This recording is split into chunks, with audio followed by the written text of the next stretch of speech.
memberikan makanan harus cuci tangan, mau memberikan asi harus cuci tangan, seperti itu ya.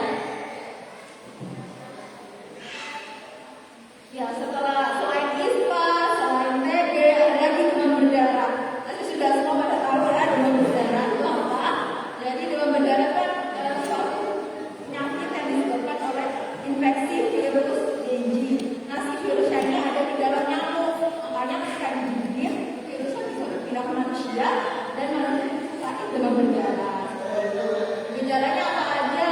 Biasanya demamnya tinggi, sekitar 2 sampai 7 hari, lalu bisa muncul bintik-bintik merah di kulit, bisa ada muntah darah atau berabe darah, kadang-kadang juga mengalami pingsan atau busuknya yang berdarah seperti itu.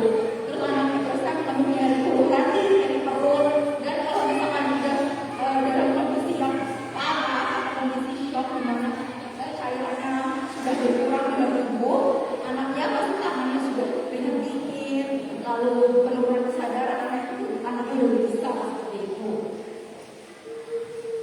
Ini untuk perjalanan penyakit dari demam berdarah ya. Jadi dibagi ada 3 fase, ada fase demam, terus ada fase kritis dan fase recovery atau fase penyembuhan.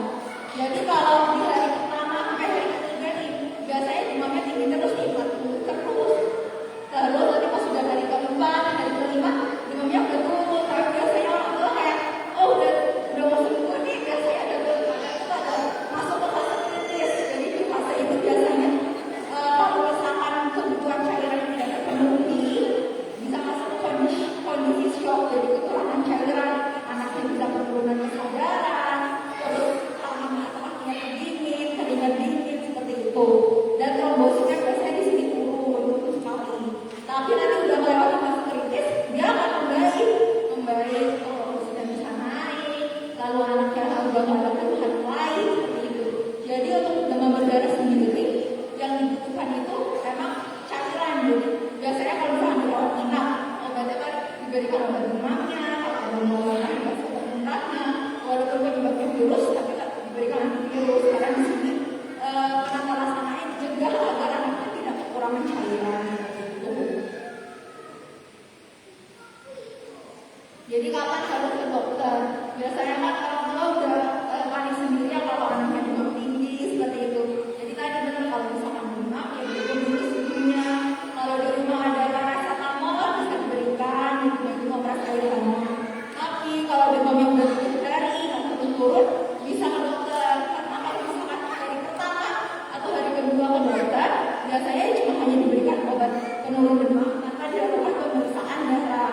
Karena kalau misalkan dilakukan pemeriksaan darah di demam hari pertama, hari kedua, takutnya hasilnya negatif palsu. Jadi kalau hasilnya negatif, padahal emang bekerja untuk antibodi si virusnya itu. Untuk hitung demam itu hitungnya per 24 jam ya Bu ya. Jadi tadi biasanya ditanyain demamnya dari hari apa Ibu? Misalkan dari Rabu pagi, Rabu siang, Rabu malam. Karena dihitung misalkan Rabu pagi, Kamis pagi itu berarti 1 hari. Pagi itu 2 hari seperti itu. Lalu kalau udah ada tanda-tanda perdarahan, misalkan gusinya berdarah, terus ada muntah darah, ada mimisan, ada bercak-bercak merah di kulit, itu harus segera dibawa ke dokter. Dan yang paling berat itu tanda-tanda shock. Kalau anaknya udah dipanggil udah gak berespon, sudah lemas, dipegang tangannya, kakinya terus dingin, itu harus segera dibawa ke rumah sakit ya. Ya, ini untuk mencegah demam berdarah, semua udah pada tahu ya. 3 M+, yang pertama ya menguras, mengikat dengan penampungan air. Jadi air di kamar mandi itu harus secara rutin dikuras, dibersihkan biar tidak ada bintik-bintik nyamuk di situ ya. Terus yang kedua, menutup rapat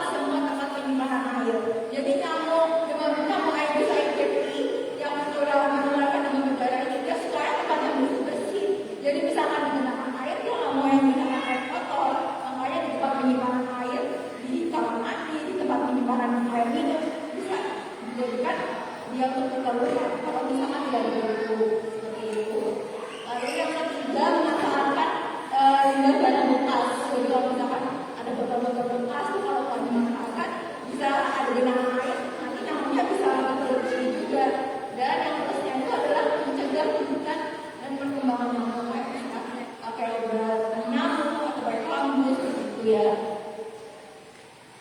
Ya, ini untuk penyebab demam selain yang juga tadi, ini yang lagi banyak sekali kasusnya ya di Gotham yang anak-anak sekolah banyak yang kena HFMD atau head, foot, mouth disease. Jadi atau dikenal dengan flu Singapura. Sebenarnya kurang tepat ya udah kalau dibilang flu Singapura karena gejalanya nggak kayak flu, gejalanya nggak kayak flu biasa. Demam. Nanti setelah demam 1 sampai 2 hari, muncul bintil-bintil atau kayak melenting-melenting, tapi melenting-melentingnya cuma di tengah tangan, di kaki, dan di mulutnya ada saat dalam. Beda kalau sama cacar. Kalau cacar kan demam terus muncul tapi di seluruh tubuh, biasanya dari semangatnya turun banget karena lagi sariawan. Jadi harus ibu-ibu harus lebih cari cara atau kreatif kalau untuk mengolah makanannya. Misalkan karena lagi sariawan mungkin bisa dibuatkan es krim atau puding tapi dari susu biar tinggi kalori tapi tetap bisa masuk di anaknya gitu ya. Ya, ini untuk penyakit tersering selain demam, diare. Jadi ada tahu nggak sih kapan orang-orang dibilang diare? Biasanya dok anak saya diarenya cair berapa kali bu? Baru 2 kali. 2 kali itu dia kira-kira dulu. Belum. Berapa kali kira-kira? Mana dari ini? Diarenya tanpa ampas. Bisa tanpa ampas. Ya, benar ya. Jadi diare itu dikatakan seseorang diare kalau terjadi perubahan konsistensi dan juga frekuensi dari buang air besarnya. Jadi konsistensinya bisa lebih lembek, cair, bahkan hingga nggak ada ampasnya. Dan frekuensinya biasanya lebih dari 2 kali dalam waktu 24 jam. Jadi kalau udah seharian udah 5 kali diarenya cair, udah diare. Lalu nih tadi udah disebutkan ya tanda-tanda dehidrasi kan yang dikhawatirkan dari diare itu kalau anaknya dehidrasi ya udah karena banyak yang keluar, tapi kalau yang masuk kurang kan bisa dehidrasi. Ini tandanya matanya colok, kalau perutnya dicubit lama kembalinya, lalu mulutnya kering, udah nggak ada air matanya lagi, itu sudah masuk ke tanda-tanda dehidrasi. Biasanya kalau anaknya lagi diare di rumah, ibunya apa yang dilakukan? Apa bu biasanya? Ya? Ya, betul aja. Jadi kalau dia anak balita, anak kecil penyebab diare biasanya itu karena virus ya bu ya. Jadi kalau orang tua kan pasti langsung dikasih obat untuk menghentikan BAB-nya. Kalau dia anak biasanya kan lebih dikasih oralin biar cairannya nggak kurang, terus dikasih zinc buat bantu biar penyerapannya baik, khususnya sama juga biasanya dikasih bakteri baiknya atau biol. Terus apa yang harus dilakukan di rumah? Nah, pasti harus memenuhi kebutuhan cairannya. Jadi kalau misalkan anaknya diabetes, selama anaknya masih mau minum yang kuat, mau makan yang baik, tetap diberikan. Terus kalau misalkan udah segera membaik, ya udah seharian kok nggak berhenti, ya harus segera bawa ke fasilitas kesehatan. Nih, bagaimana pencegahan diare? Kalau untuk anak bayi harus diberikan ASI eksklusif. Suntikan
Jadi pasti anak-anak susah ya kalau siang milih lagi milih untuk main. Jadi sebenarnya sebelum kita membahas mengenai manfaat tidur siang, kita harus tahu dulu kebutuhan waktu tidur setiap individu itu berbeda. Jadi antara bayi, antara balita, antara manusia sekolah sampai orang dewasa itu berbeda. Nih kalau bayi kan sebagian besar pasti tidur ya Bu ya, karena kebutuhan waktunya itu sekitar 12 sampai 18 jam. Kalau anak usia 3 bulan sampai 3 tahun itu sekitar 12 jam. Sedangkan nanti anak yang udah makin besar usia 3 sampai 5 tahun kurang lagi sekitar 11 jam, 11 jam tidur. Lalu kalau udah usia sekolah sekitar umur 5 sampai 10 tahun itu udah cukup 10 sampai 11 jam. Jadi biasanya semakin bertambah besar anak, kebutuhan waktu tidurnya kan berkurang. Makanya kalau bayi kan usianya bisa berulang kali ya, udah berubah kali. Kalau udah mulai besar, kan udah usia sekolah masih susah banget tuh. Biasanya 1 jam tuh sudah cukup. Jadi dilihat misalkan sampai 5 tahun, kebutuhan tidurnya sekitar 11 jam. Itu bisa membagi sendiri. Misalkan kalau tidur malam, dia membutuhkan waktu 10 jam. Jadi 3 jamnya tuh ibu gunakan untuk tidur siang seperti itu. Ini beberapa manfaat tidur siang ya. Pertama, bisa mempermudah tidur anak di malam hari. Jadi kalau anak kecil, kalau udah terlalu capek, terlalu lelah, misalkan siang kebanyakan main, biasanya malam itu malah rewel. Jadi kalau orang dewasa kan kalau udah kecapean malah lebih gampang ya tidurnya ya. Kalau anak kecil biasanya lebih susah tidur rewel, karena kecapean. Makanya kalau dengan tidur siang, otomatis kan aktivitas fisiknya berkurang nih, dia main, pakai istirahat. Biasanya malam lebih mudah tidur. Tapi tidur siangnya ya tadi jangan terlalu lama, karena nanti kalau lama malah begadang seperti itu. Terus yang kedua, mempengaruhi pertumbuhan anak. Kenapa bisa mempengaruhi pertumbuhan anak? Jadi ketika kita tidur, anak tidur itu di tubuh itu akan melepaskan hormon pertumbuhan. Nah, karena ada pelepasan hormon pertumbuhan itu akan mempengaruhi pertumbuhan anak. Tapi pertumbuhan anak kan tidak banyak dipengaruhi dari tidur siang aja ya. Ada faktor-faktor lain ya, status gizinya bagaimana seperti itu ya. Sama yang juga mendukung proses belajar anak. Jadi ada beberapa penelitian yang mengatakan anak yang rutin konsisten dengan tidur siang dengan waktu tidur yang cukup itu lebih bagus dari anaknya. Ketika diberikan pelajaran, biasanya ketika kebanyakan anak itu lebih mudah untuk mengingat seperti itu. Yang tadi mempengaruhi tingkat kecerdasan anak seperti itu ya. Ini lanjut ke pikiran. Kira-kira ada mau nggak pikiran seperti apa?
menyelamatkan sama juga kita bisa lihat contoh langsungnya.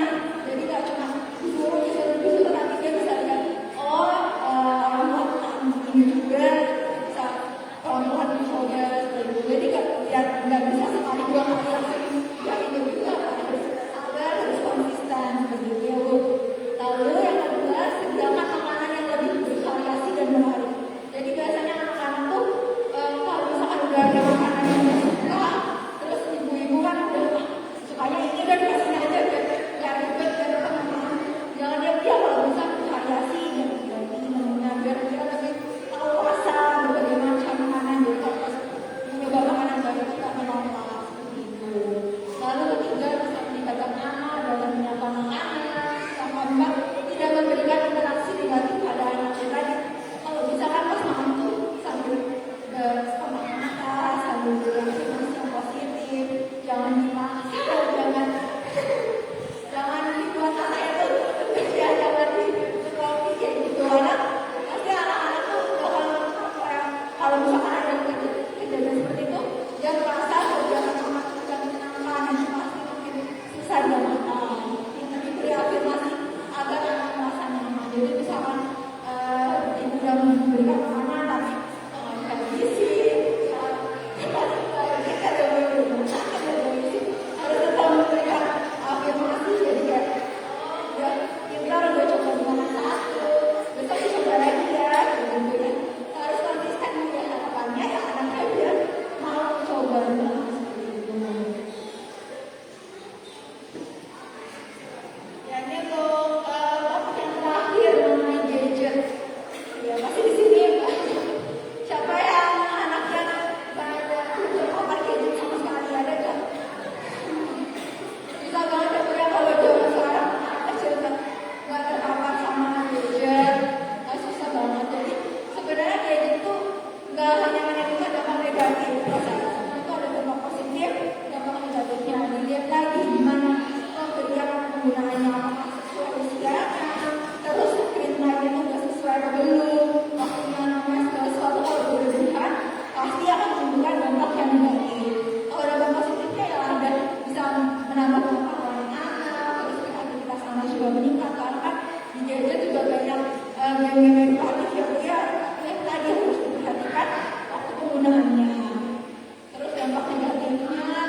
gadget ke anak-anak. Kalau usia 0 sampai 2 tahun direkomendasikan sama sekali ya untuk mendapatkan paparan gadget.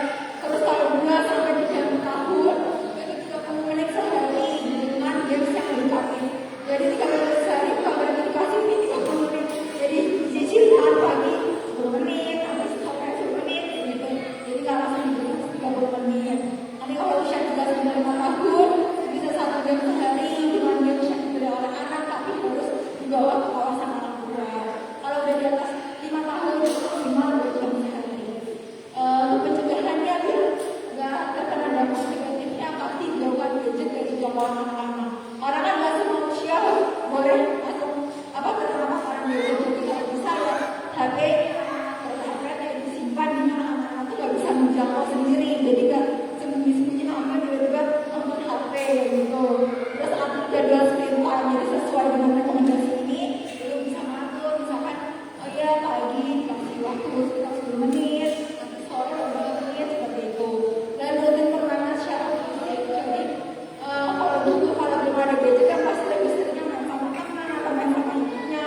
Kalau sekarang udah ada gadget atau misalnya orang tua sibuk atau ada pekerjaan lain, pasti lebih milih kita kasih HP biar anak-anaknya gitu.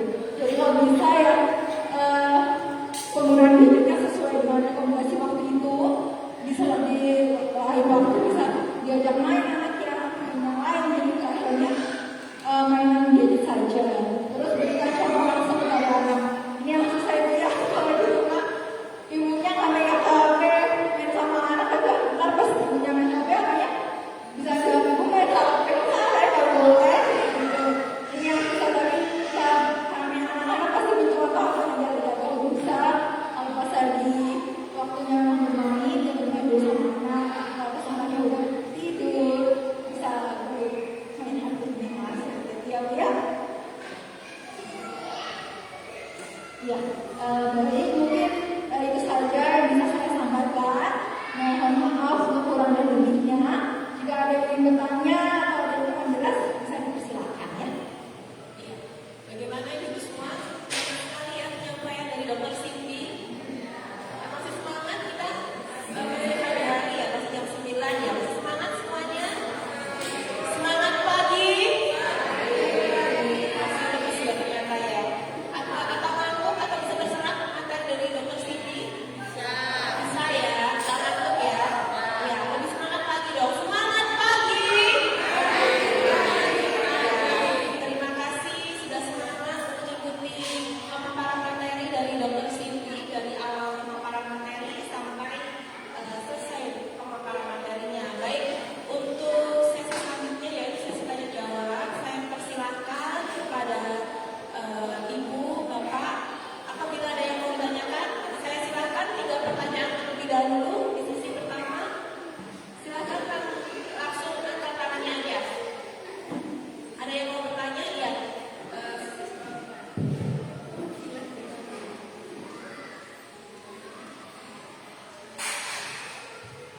Silakan Bu berdiri, saya sebutkan namanya dan Terima kasih, saya dari Muhammad Irfan. Saya ingin bertanya tentang ISPA. Ya.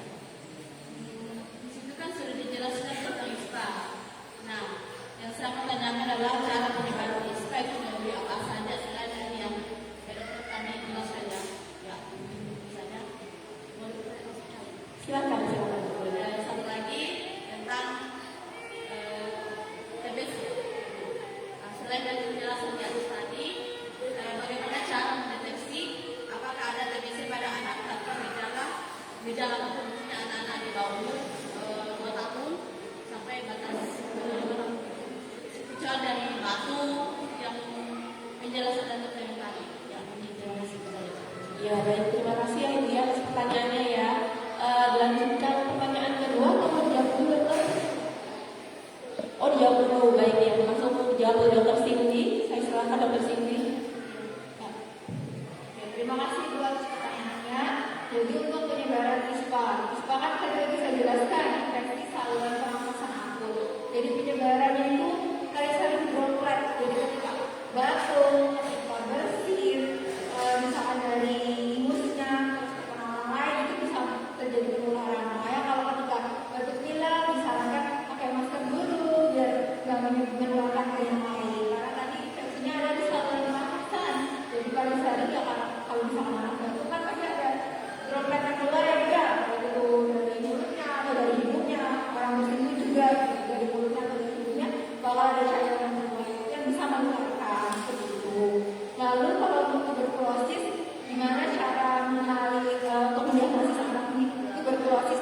gejala yang sebelumnya dia. Jadi biasanya kalau dari pasien-pasien yang saya temukan, seseorang dicurigai tuberkulosis kalau ada keluhan dari dia, kecuali misalkan anaknya ini nggak ada keluhan tapi dia ada kontak dengan pasien TB. Jadi misalkan di rumahnya, tetangganya ada yang pengobatan paru-paru atau ada yang batuk lama, tapi anaknya ini belum ada keluhan, itu bisa screening buat cek ada anaknya udah terinfeksi belum, seperti itu. Karena tadi kalau misalkan dari kontak TB,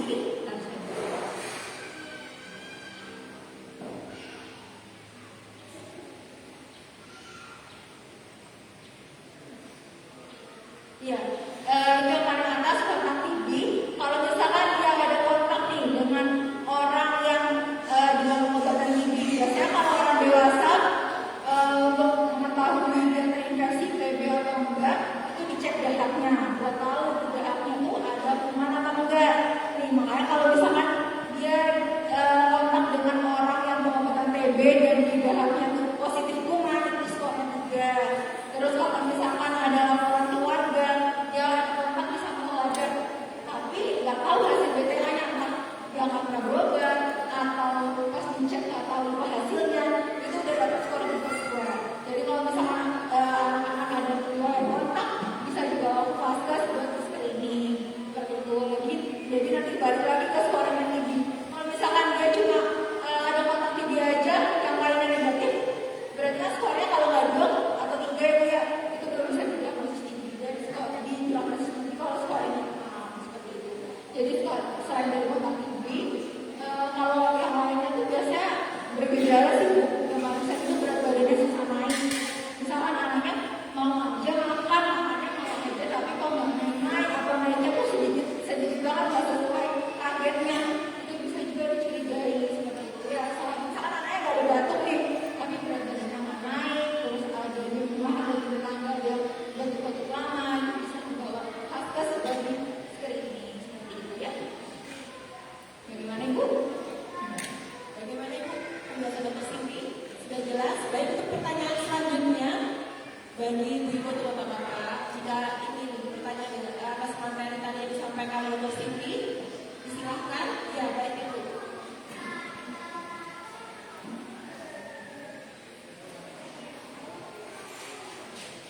Selamat pagi dokter, perkenalkan saya Mama.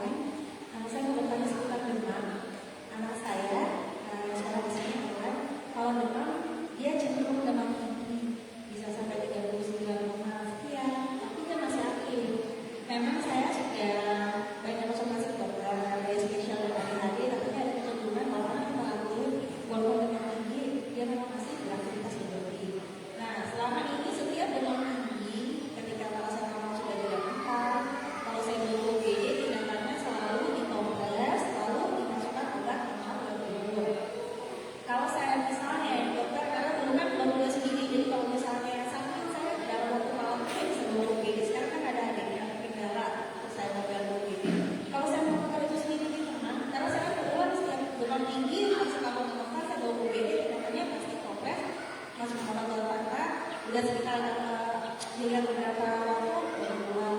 Kalau saya melakukan itu di rumah apa boleh ya dokter?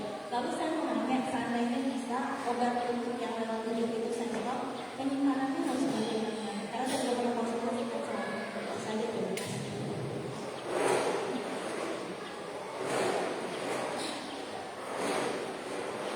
Terima kasih ya Bu ya atas pertanyaannya.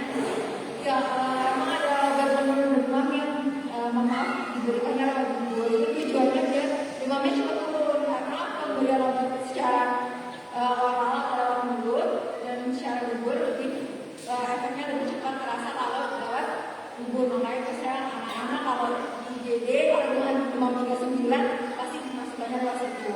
Terus kalau apakah boleh ibu melakukan tindakan itu di rumah? Sebenarnya tidak apa-apa, tapi harus konsultasi dulu karena kan untuk pembelian obat yang paracetamol secara lewat Google itu pasti menggunakan resep yang bukan kayak kalau minum beli obat Sanofil itu kan bisa lebih bebas gitu. Karena biasanya yang ditakutkan pada anak-anak kalau demam tinggi itu kan kejang ya dia, kejang demam. Makanya kalau di IGD ada anak-anak suhunya udah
membawakan obat penurun demam yang lebih bagus itu kalau anaknya ada riwayat kejang demam.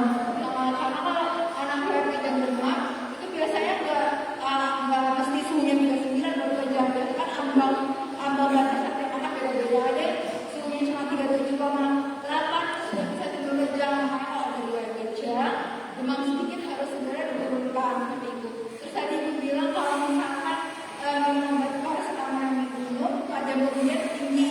Nah biasanya dari dokter anak sendiri menyarankan kalau misalkan anaknya demam, paracetamol itu dirutinin bu. Jadi misalkan demamnya masih terus saja diberikan setiap 4 jam, jadi setiap 4 jam sekali diberikan, setiap 4 jam sekali diberikan. Misalkan pas malam nih ibu udah ngasih, kadar kemudian tinggi harus diberikan lagi sampai besoknya baru diberikan seperti itu.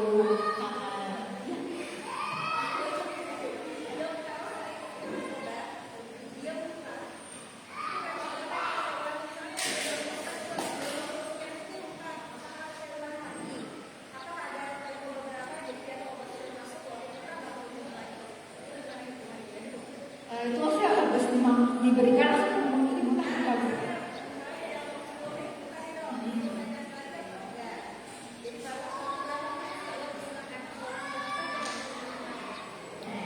Jadi kalau misalkan baru minum obat kecuali ya baru minum berapa detik kemudian muntah, terus kan baru ada yang masuk, ya itu bisa diberikan lagi. Tapi kalau misalkan sudah 10 menit terus muntah, nggak perlu langsung diberikan ya dia kita lihat dulu kalau misalkan kok belum turun nih demam. Karena kan kalau 10 menit itu pasti sudah masuk lagi, sudah ada penyerapan gitu. Jadi kalau kita langsung berikan, diobservasi dulu anaknya kok demamnya nggak ada perubahan nih, nggak belum turun sama sekali, baru bisa diberikan seperti itu ya. Gimana ibu? Udah mulai SD ini kok sering sakit, bahkan demam bisa sampai 42 derajat. Terus apakah itu bisa berlangsung sampai dewasa? Jadi kita harus mengetahui dulu penyebab demamnya itu apa. Karena di udah banyak ya penyebab demam itu banyak sekali, pasti ada sesuatu benda asing di tubuh kita menyerang, makanya timbul gejala demam seperti itu. Kalau pada anak-anak itu ya harus diperhatikan gimana ada infeksi atau enggak. Kalau anak nggak ada keluhan lain nggak bisa demam biasanya.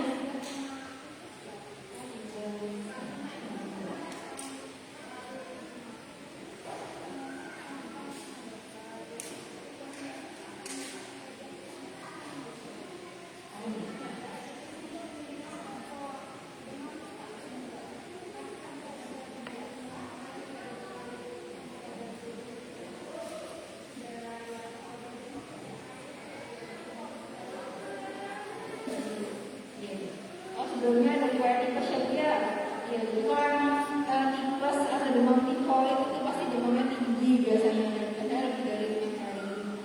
Sebenarnya di orang normal ini kalau di Indonesia kalau dites untuk mengetahui antibodi dari tifoid itu pasti ada, semua kan ada positif, tapi kan dilihat lagi dari titernya. Biasanya kalau timbul gejala itu titernya tinggi. Tadi pun apakah itu bisa berlangsung sampai dewasa? Ya itu kembali lagi dari penularannya karena infeksi ya bu ya, infeksi bakteri salmonella lagi. Nah penularannya gimana? Itu dari fekal dan juga oral, misalkan kembali lagi ke PHBS kalau misalkan kurang bersih, habis main, atau jajan sembarangan, itu ya pasti resiko terkenanya itu lebih besar. Apakah bisa berlangsung sampai dewasa?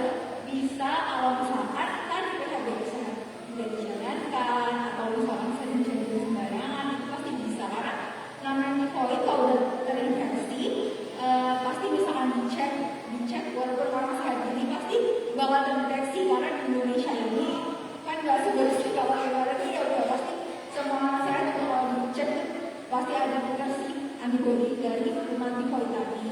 Tapi yang membedakan antara orang sakit dan orang sehat dari kadarnya.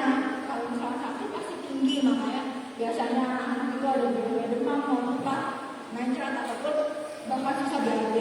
Kalau misalkan fiturnya rendah, ya enggak. Tadi tergantung dari PHBS dia. Kalau misalkan kan anak kecil tadi selain PHBS juga sistem imunnya. Kalau anak kecil kan pasti lebih rentan dibandingkan orang dewasa. Makanya mungkin pada usia sekolah banyak ketemu teman-temannya, jajan kan udah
jadi bisa meningkatkan sistem imunnya tadi untuk mencegah infeksi baik bakteri ataupun virus seperti itu. Kalau misalnya multivitamin yang pas apa ya dok? Sebenarnya banyak yang multivitamin kayak imbus atau kalau merek apa. Jadi sebenarnya multivitamin apa aja bisa untuk anak-anak. Karena kan tujuan multivitamin tadi untuk meningkatkan sistem imun dia, meningkatkan sistem imun biar apa infeksi terhadap bakteri atau virusnya itu bisa turun.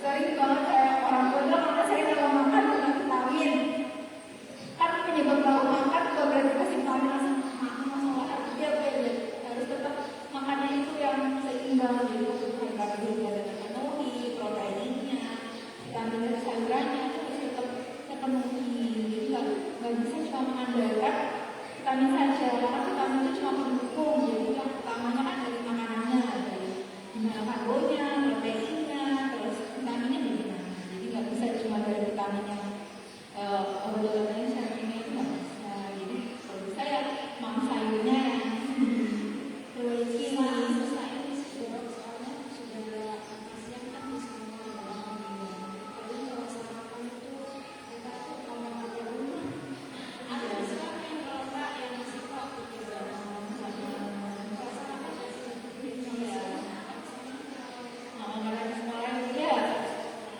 kalau bisa kolesterol makan sayur malamnya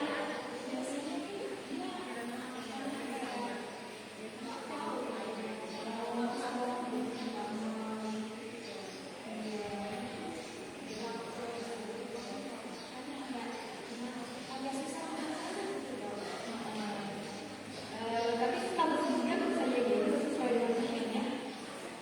kalau dia itu tetap bersih dia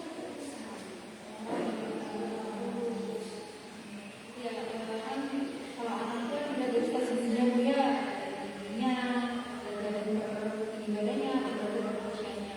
Jadi bisa jadi usianya 7 tahun ibunya sama 7 terus bedanya 4 kilo. Untuk 7 tahun ya, Bu, ya. Iya, itu masih kurang sih. Itu bisa salah satu faktor kenapa anaknya pingsan ya karena mungkin asupannya yang kurang seimbang karena ada sistem sayurnya, terus makannya biasanya tadi kayak bakal, makanya berat badannya tidak sesuai dengan usianya. Terus karena status gizinya kurang, otomatis sistem imunnya kan juga nggak bekerja secara maksimal sehingga misalkan ada bakteri dikit, virus dikit sudah bisa timbul gejala yang nanti. Kalau saran saya tadi harus diperbaiki makannya.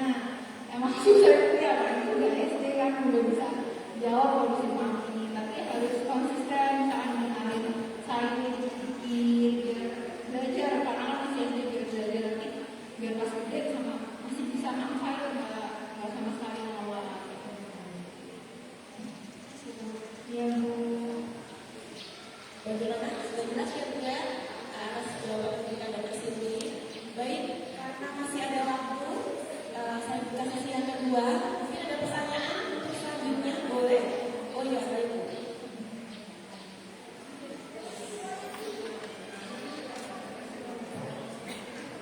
Selamat pagi dokter. Saya mau tanya juga. Pertanyaan saya mungkin sedikit di luar teknis, tapi tetap tentang anak. Saya mempunyai 2 orang anak, yang satu 5 tahun, yang satu 10 tahun. Tapi mereka ini kalau dalam proses BAB mempunyai yang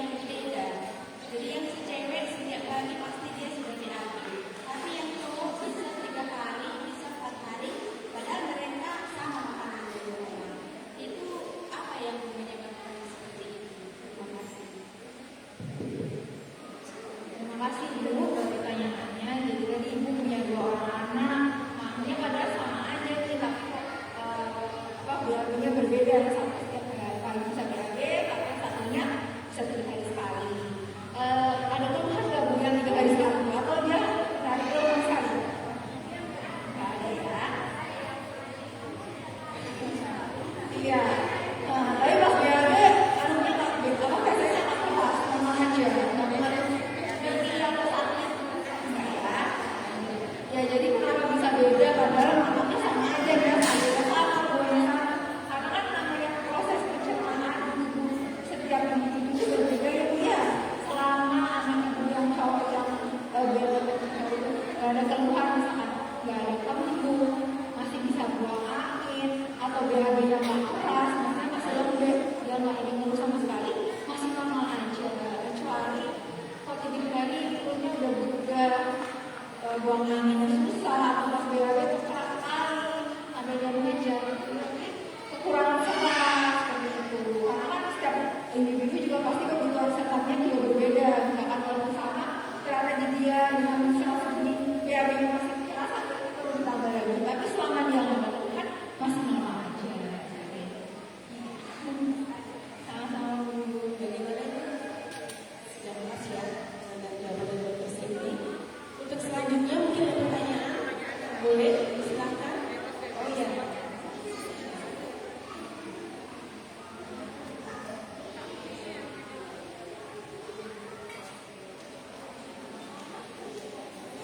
Baik, nama saya Nina Dokter, saya namanya Bu Lino. Sebelumnya saya berterima kasih dulu untuk tim dari Golkar Utara 1 yang sudah bersedia untuk memberikan edukasi buat kami para mama-mama di TK Sabarisa. Begini Dok, yang saya tanyakan tadi terkait penyakit ispa atau misal anak ada keluhan batuk pilek dan itu berulang kali terjadi sampai ada wheezing sampai ada suara nangis.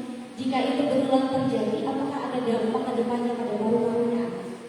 Seperti halnya kalau misalnya para bapak merokok, nanti ada dampak sama paru-paru. Kalau anak-anak yang batuk pileknya berulang dan biasanya muncul itu lama hilangnya, bisa sampai sebulan hilang, bisa sampai 2 minggu hilang, itu ada dampaknya nggak Dok? Terima kasih. Terima kasih Ibu buat pertanyaannya. Jadi kalau anak kecil sering batuk pilek berulang, ada nggak sih dampaknya bagi kesehatannya?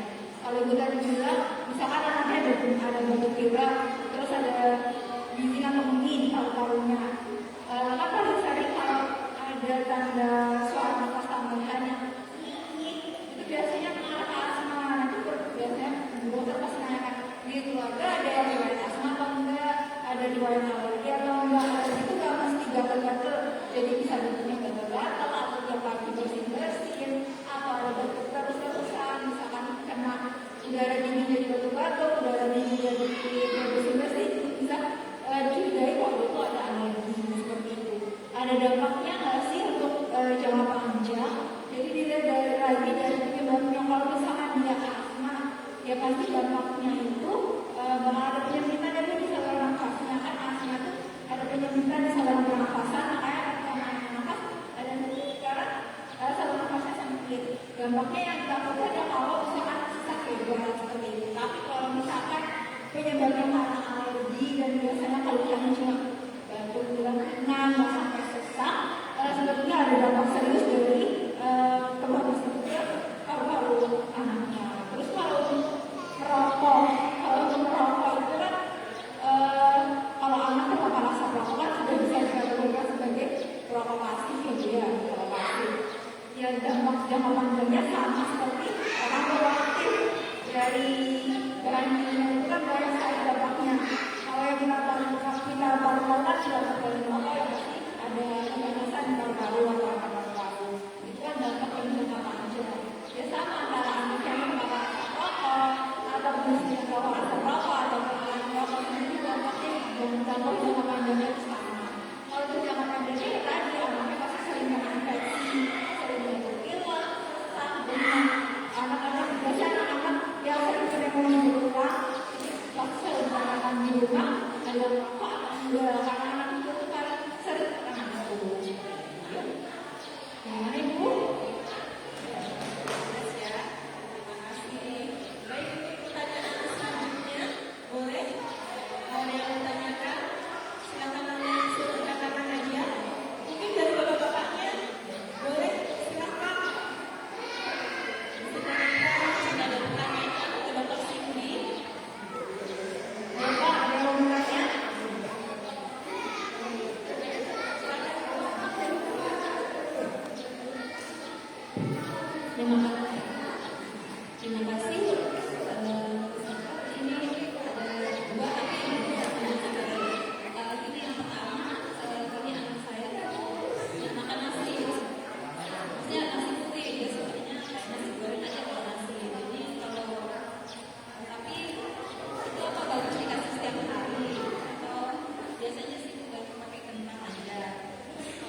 kalau anaknya susah makan nasi putih.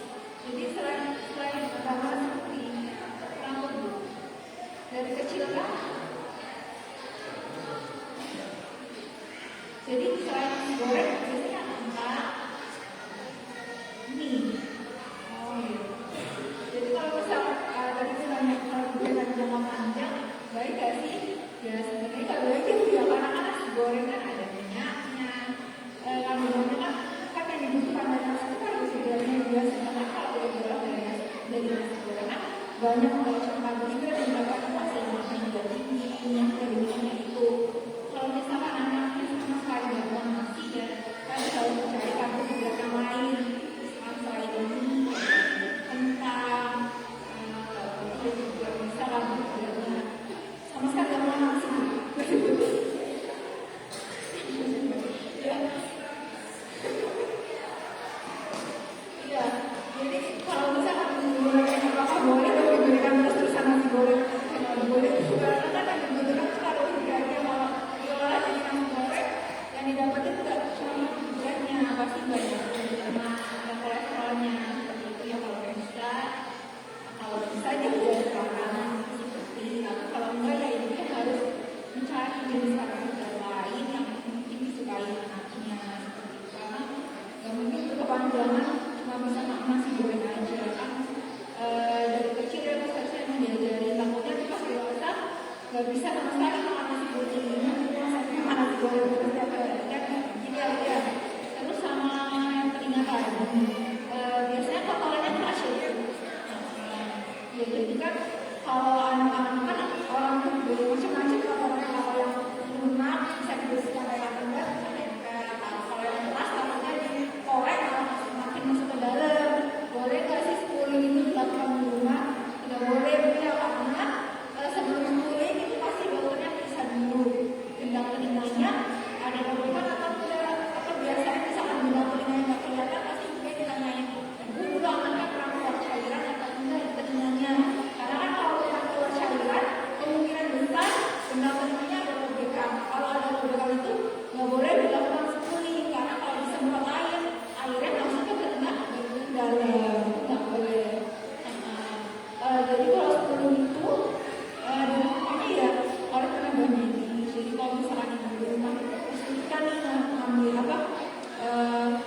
Terima kasih Bu buat pertanyaannya. Jadi tadi Ibu bercerita kalau susunya susah makan sayurnya, tapi kalau makan protein kayak telur, ayam, mau. Terus tadi pertanyaan statusnya sebelumnya sudah pernah siapa fasilitas kesehatan Pak Bu di kolom status gizinya? Tidak. Hasilnya apa? Saya sesuai kurvanya atau di bawah atau bagaimana? Kalau yang memang itu karena nggak pakai itu cuma ditulis aja Bu. Jadi komprehensif nggak ada, jadi nggak tahu dia di batas selera atau enggak itu. Oh iya, tapi nggak disampaikan status gizinya apa? Karena kan kalau teman-teman status gizi biasanya ada grafiknya biar nilainya nggak hafal. Karena kan biasanya dari hari-hari berat badannya berapa, tingginya berapa, sesuai atau enggak. Anak-anak juga makan gizi buruk itu kan kalau status gizinya di bawah -2 dari standar yang grafiknya itu dia. Jadi nggak bisa, sebenarnya nggak bisa menilai dari secara fisik kayak ini. Anaknya kurus nih kayak gizi buruk kan belum tentu. Status gizi anak pasti harus dinilai dari berat badannya, tinggi badan atau berat badan usianya seperti itu. Kalau saya bisa ke dokternya atau petugas kesehatan buat konsul mengenai gizi, jadi bisa diplot selain untuk tahu status gizinya, buat tahu perkembangannya kayak tiap bulan ada naik segini atau status gizinya segini. Karena kalau misalkan cuma saya sendiri nggak hafal kayak gitu ya Mbak, kalau beratnya jadi harus juga dikeluarkan berat badannya terus sesuai standar atau enggak, terus berat badan usianya, terus tingginya juga sesuai standar atau tidak kayak gitu. Lalu kalau misalkan anaknya nggak mau makan sayur, ya tadi yang namanya pinter ya Bu ya. Jadi anak-anak pasti susah banget makan sayur. Emang sebenarnya susah banget kalau teorinya kan gampang cobain gitu. Kalau punya harus sabar, pasti harus konsisten. Jadi pasti ibu juga bosan di rumah sakit kan makan. Di rumah sakit berkali-kali kali makan. Saya namanya anak kecil, karena anak kecil tuh buat menerima makanan, bisa menerima makanan tuh butuh 10 sampai 15 kali dipaparin terus menerus, dan itu juga belum tentu dia akan menerima. Jadi emang harus sabar tuh kalau misalnya anak-anaknya itu memang harus sabar, harus konsisten. Kalau dia nggak mau makan sayur, ya mau orang tuanya harus dia biar cari ide gimana nih biar mau makan sayur, nggak bisa diikutin sama anak-anak. Karena anak kan nggak tahu ya udah nggak mau, kita nggak bisa kayak gitu. Kalau nggak mau nggak dikasih, nggak bisa gitu ya, harus tetap dicoba. Kalau bilang di rumah sayur, atau misalkan di meja ditaruh aja nih sayur atau cemilan dari sayur. Biasanya anak kecil kalau nggak disuruh kan malah ambil ya, kalau disuruh malah nggak mau.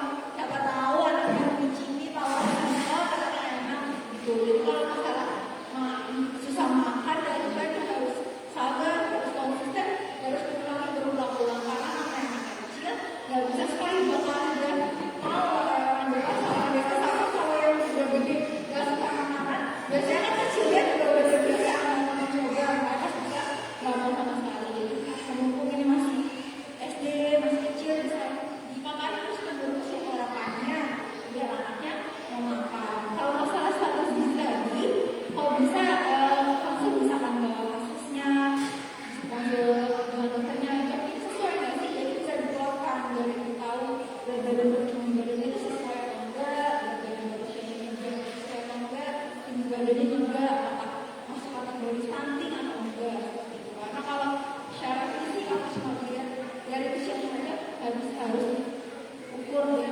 punya data, bisa dievaluasi setiap bulannya seperti itu ya. Bagaimana Bu? Baik Bu. Ibu mohon maaf, sebelumnya tinggal di mana Bu? Tinggal di PC 4 Kelurahan ini ya? Satimpo. Oh ya, ya. Nanti Ibu boleh ke Puskesmas Lebak Barat, ya. Di sana ada petugas gizi, ada polisi. Nanti pasti petugas gizinya akan dengan senang hati menghitung tinggi badan, mengukur berat badannya, dan nanti akan dihitungkan status gizinya, ya. Jadi lebih jelas lagi nanti di sana. Bisa langsung ke Puskesmas aja Bu, di jam kerja, biasanya jam 9 dan 10 bisa ke sana, ya. Jadi nanti bisa lebih jelas diukur tingginya, diukur beratnya. Selalu rutin ikut posyandu Bu masih enggak ya sudah ya? Masih ya? Iya setiap bulan ya. Iya, biasanya diukurnya oleh kader ya. Jadi mungkin belum secara detail dijelaskan apakah beratnya normal atau tidak ya. Jadi nanti daripada omanya ini ya, omanya nanti khawatir ini bagus nggak status gizi cucu saya, bisa langsung ke puskesmas. Nanti akan lebih jelas diukur tingginya, beratnya, dan akan diukur sesuai usianya. Ya, Oma ya. Bagaimana? Ya, sudah jelas ya. Nanti bisa datang ke puskesmas. Baik, mungkin yang lain masih ada yang ditanyakan? Baik.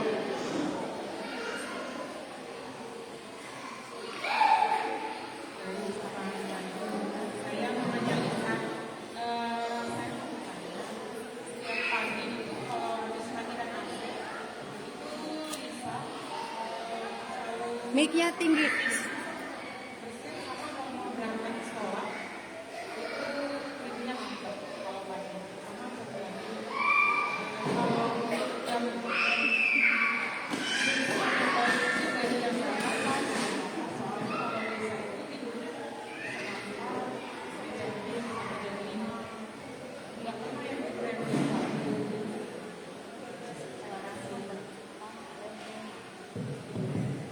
Terima kasih Ibu buat pertanyaannya. Tadi kan Ibu sampaikan kalau setiap pagi biasanya anaknya minumnya terus enggak tadi basic ya? Iya, basic. Itu dalam angka puluhannya? Oh, itu ada penurunan ya. Misalnya orang tuanya juga ada kelas seperti itu. Ya jadi biasanya kalau pagi-pagi sering bersih, juga sering mampet, terus nanti udah agak siangan, udah nggak ada keluhan.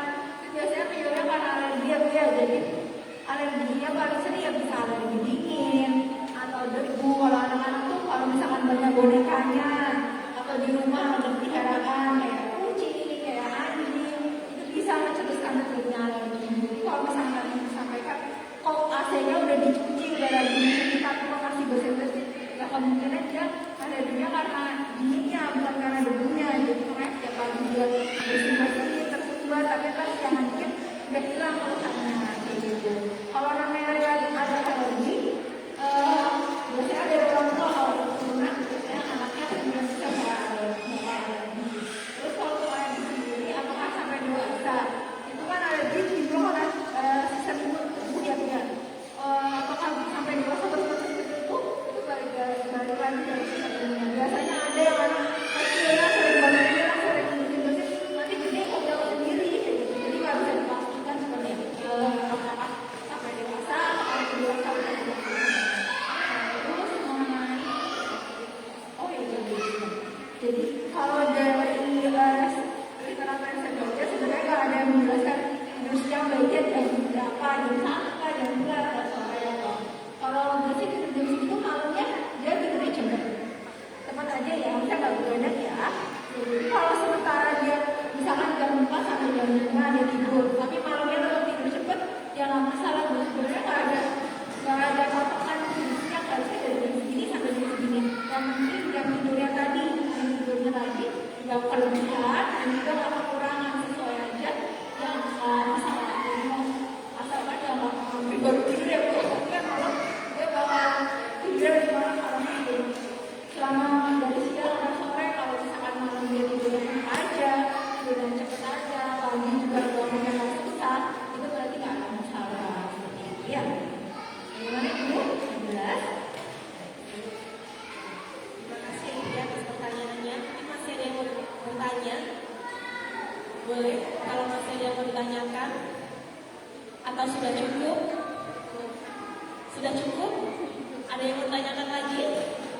Baik, kita beri tepuk tangan dulu dong yang meriah buat semangat ya ibu semua ya. Terima kasih Dokter Cindy atas pemaparan materi dan jawaban yang telah disampaikan. Sudah puas semua atas jawaban yang diberikan oleh Dokter Cindy? Ya, masih ada yang mengganjal? Ya, boleh kalau ditanyakan. Sudah cukup? Ya, baik. Sebelum ke penutupan, saya perwakilan dari Kota Utara 1, saya Bidan April dengan Dokter Cindy Priscilia mengucapkan terima kasih yang sebesar-besarnya atas waktu dan kesempatan yang telah diberikan sehingga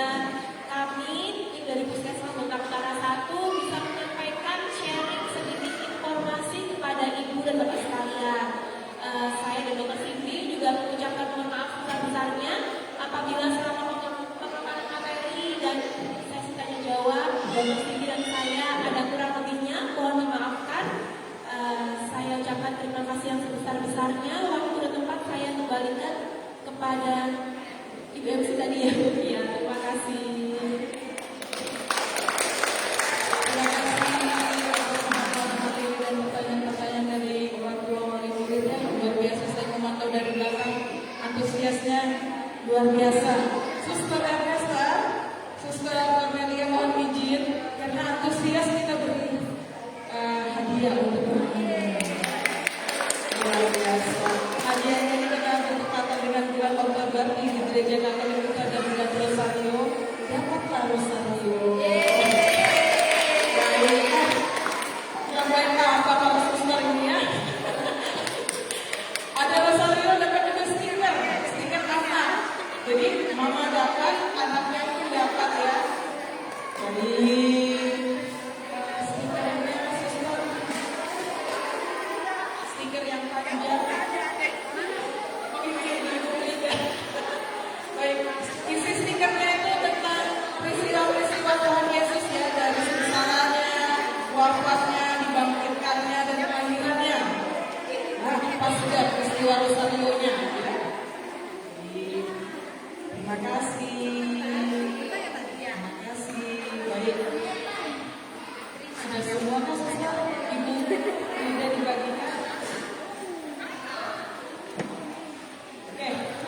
Sudah semua ya Bu ya? Sudah menerima semua ya pertanyaan-pertanyaan tadi? Baik. Suster, Ibu, tadi saya ada bisikan di belakang.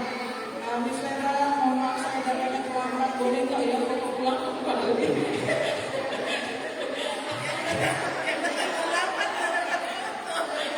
Jadi mohon maaf ya, mohon izin ya Ibu ya. Apakah kita bisa foto bersama lagi? Baik Bapak Ibu, orang tua murid silakan untuk maju ke depan. Berdirinya di atap tangga. Kita mau foto bersama keluarga besar TK Santo Yosef. Baik, silakan Ibu, silakan Bapak Ibu orang tua. Silakan berbaris lagi. Luar biasa ya. Bapak-bapak kita ada berapa orang ini? Bapak Jeremy ada di sana. Terima kasih Bapak Jeremy. Bapak Iwan, terima kasih telah hadir. Bapak Julia, terima kasih Bapak. Silakan. Bapak Milea, mari Ibu merapatkan diri. Om Gawin, terima kasih Om Opa. Mari Ibu merapatkan diri Ibu Ren, Ibu Selim, Ibu Revi, Mama Revi. Anak-anak nggak apa-apa juga, anak-anak bermain suster di tanah rumah.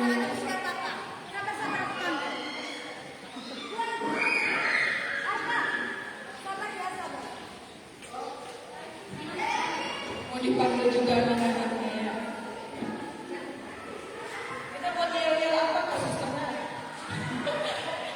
Mungkin ada masukan dari Ibu yel-yel tentang puskesmas kesehatan yang kita bisa bawakan. Ayo Nak, kita foto bersama.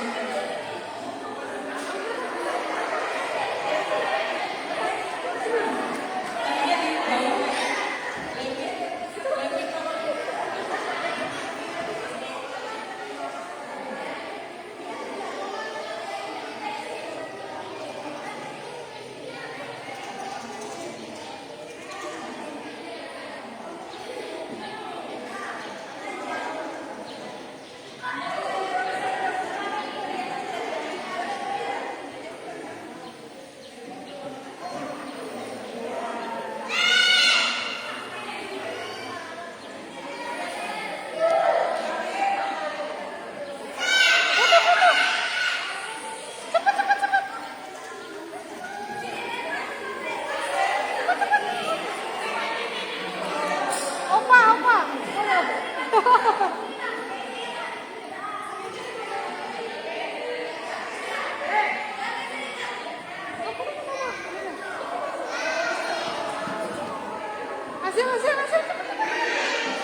Terima kasih atas kehadiran Bapak Ibu.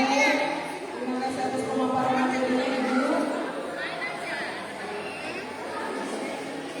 Demikianlah acara kelas orang tua TKKP Sampai Sebelumnya dengan narasumber dari tim Puskesmas Lokal Utara 1 dinyatakan selesai ya. Terima kasih, berikan aplaus semuanya.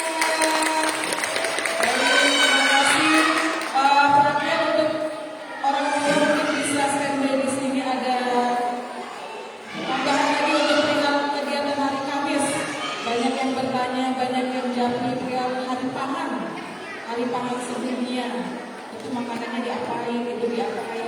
Kita sama-sama bukan di sini ya, bertanya sama-sama. Kalau menjawab satu-satu, teman yang lain tidak mendengarkan, nanti mengulang lagi. Iya Bu ya, nanti ditanyakan saja di kelas ini ya. Baik.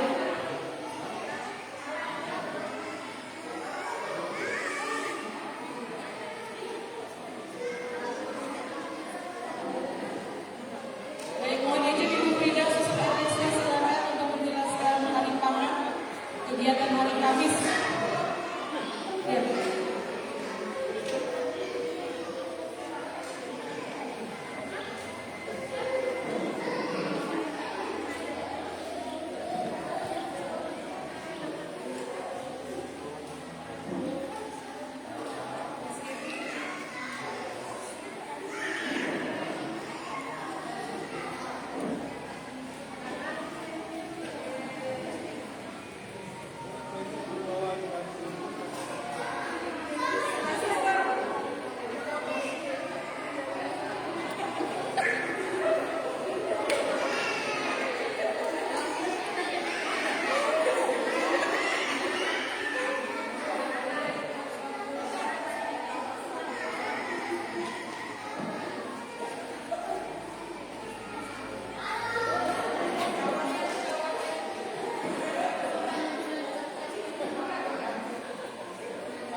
Terima kasih Bapak Ibu sudah hadir dalam kelas orang tua.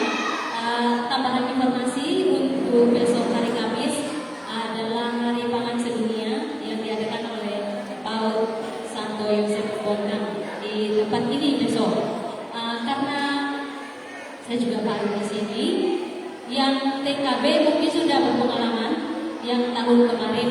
Harapan kami seperti tahun kemarin, jadi tidak ada perubahan. Untuk mama-mama, bapak-bapak yang hadir besok, boleh kita akan bersama-sama dengan anak-anak kita di tempat ini. Jadi apa yang sudah berjalan tahun kemarin dan berjalan dengan baik, boleh untuk tahun ini juga dilaksanakan seperti yang tahun kemarin. Untuk nanti sebelah ini kita tolong bapak-bapak untuk membantu kami untuk meja ini dipinggirkan supaya besok kita bisa melakukan kegiatan panasi sedunia dengan baik. Ya, ada tambahan Ibu Ibu. Baik, terima kasih atas waktu yang diberikan untuk melanjutkan dari apa yang sudah katakan tadi untuk kegiatan malam besok. Mungkin kakak mama yang sudah lama, anaknya sudah lama yang tahun kemarin pernah mengikuti kegiatan tersebut pasti tahu seperti apa itu makanan yang harus dibawa. Makanan itu sudah diolah semua dari rumah. Misalnya kalau ada yang bawa pisang rebus, nggak usah banyak-banyak, paling 2-3 karena itu untuk sebagai pengenalan untuk anak-anak dan belum tentu anak-anak kita bisa makan pisang. Jadi pisang itu bisa diolah berbagai macam, bisa bikin kolak, bisa bikin pisang keju, begitu juga dengan yang lain. Misalnya ada yang mau bawa selendang juga boleh, tapi ada yang sudah diolah karena ini kegiatan kita makan bersama orang tua. Jadi nanti dari TKA bisa makan punya TKB, bisa makan punya kelompok bermain. Sebaliknya juga TKB sama kelompok bermain bisa mencicipi punya teman-teman yang lain. Nah, nanti di besok akan kita susun di meja. Nanti besok kita akan sedang itu pun Bapak Mama mau partisipasi untuk menyiapkan seperti tahun yang lalu. Bapak Julian pasti tahu, karena tahun lalu betul-betul berpartisipasi banget. Makasih ya Bapak Julian dan semua bapak-bapak yang hari ini sudah tepuk tangan untuk mereka. Karena mereka luar biasa, di mana sedang wanita-wanita cantik, mereka berkenan hadir. Terima kasih banyak untuk Opa Gabe, Papa Kairan, Papa Milea, Papa Julian dan juga Papa Jadewi. Luar biasa ya. Biasanya kalau pertemuan begini yang lulus cuma mama-mama, tapi hari ini Papa-Papa luar biasa. Sekali lagi kita semoga nanti ke depannya mungkin mama-mama bisa ada papa-papa yang lain ya. Kalau yang kemarin-kemarin bisa Papa Lisa juga hadir. Papa-papa yang lain mau balik ke yang lain. Mungkin hari ini sibuk dari kesempatan hadir. Semoga ke depannya bisa. Dan besok sangat diharapkan untuk kehadiran mama-mama juga ya. Sangat diharapkan untuk hadir bersama dan anak-anak di sini untuk makan bersama. Selamat siang, pagi, menjelang siang dan terima kasih.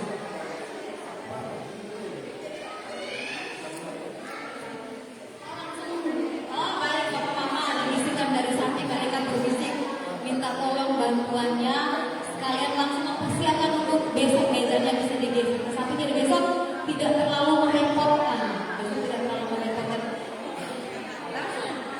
Besok datang makanannya langsung disusun dari meja, kita sudah siap, kita sudah sapu-sapu. Besok mungkin cuma sampah sedikit-sedikit kita tinggal mengambilnya. Mari Bapak Mama, apa dipersilakan. Terima kasih. Nah, kita mau tutup kegiatan kita hari ini dengan doa penutup kepada Sister Gloria. Kami persilakan.